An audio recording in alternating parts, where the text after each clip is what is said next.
Welcome back to Kick and Crochet. Today's free pattern are these little coaster mug rug things. Focus, camera, focus.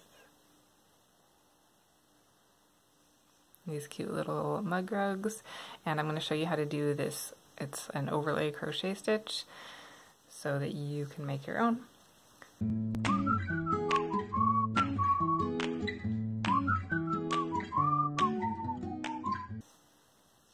The yarn I used is We Crochet's Dishy yarn. It's a cotton yarn. It comes in a lot of different colors, so you can have your pick. And to start, I'm not going to show you how to make this because I am assuming you know how, but this is half double crochet, and you need to go make one rectangle that is 22 stitches by 12 rows. You can make it a different size if you want to. That's just what I chose to do. Just make it an even number of rows, however many stitches you want. So if you want a really big one, really small one, whatever. I did 22 stitches by 12 rows. So go make one of these and then come back and learn how to do with the overlay. Or you can watch the overlay and then do that later. Okay, so the color, I think this was silver and this is wine, and I think my dark gray color was ash, if I remember my labels right.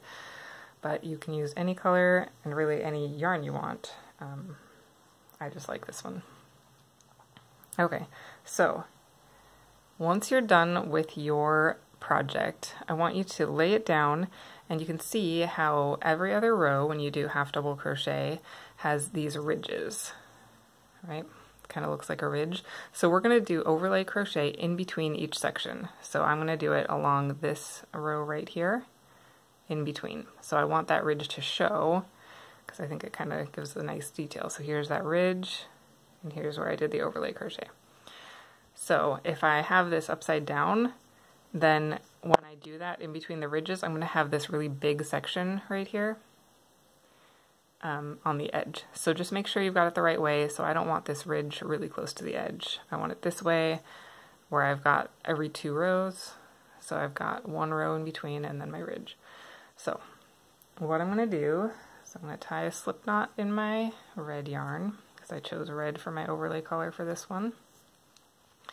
Now I'm going to insert my hook through my first space. So I'm not going to go in here, this is right next to that ridge. I'm going to go in this row here, just in between that turn and the first stitch. And I could start on this side or this side, it really does not matter. It does not matter which side you start on. Okay, so I've got my hook inserted through, and I'm going to put my yarn on my hook. So my yarn is held underneath my project.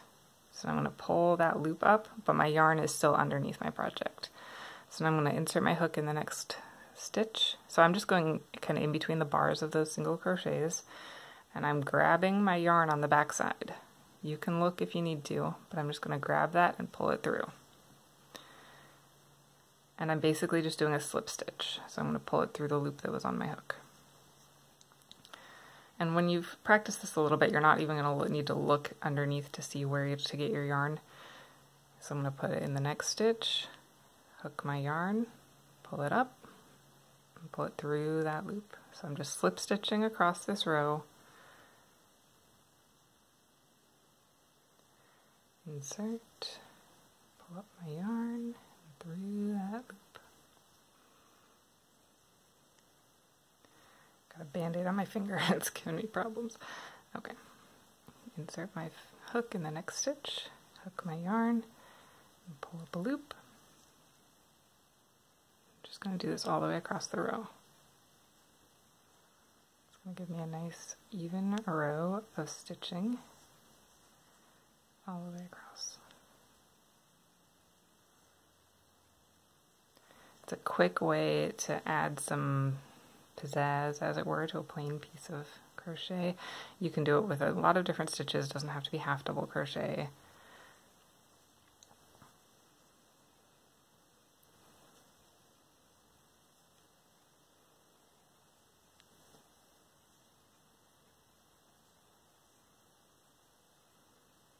You can do it in the round, whatever you want.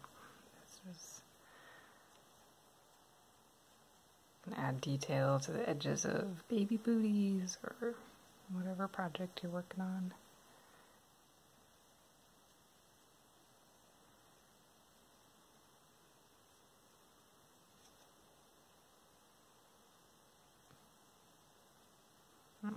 all the way across to the end.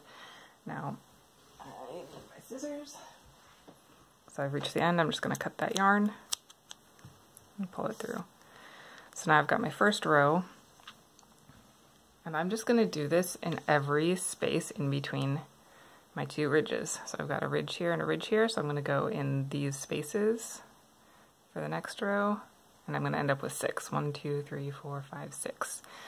Because I did 12 rows. You're going to have half as many as the number of rows you do because you're doing 1 row of overlay for every 2 rows.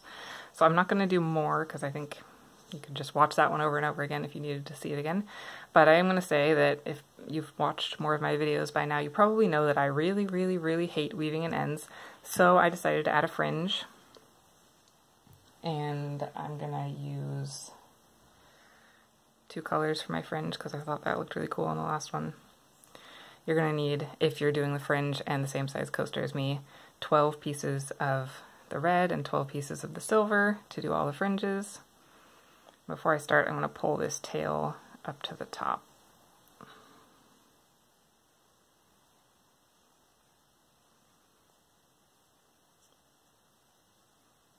Okay.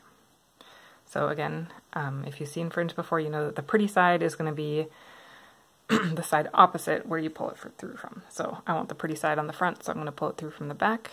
I'm going to insert my hook, grab those 2 pieces of yarn, pull them through, and I'm going to pull all those tails through that loop. I'm also going to pull this tail through so that I don't have to weave it in. Yay! Okay, and then I'm going to just tighten it up.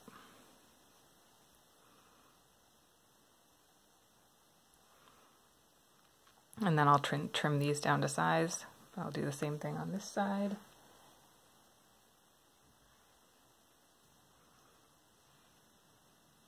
Again, from the back so that it looks the same on the front as the other side does.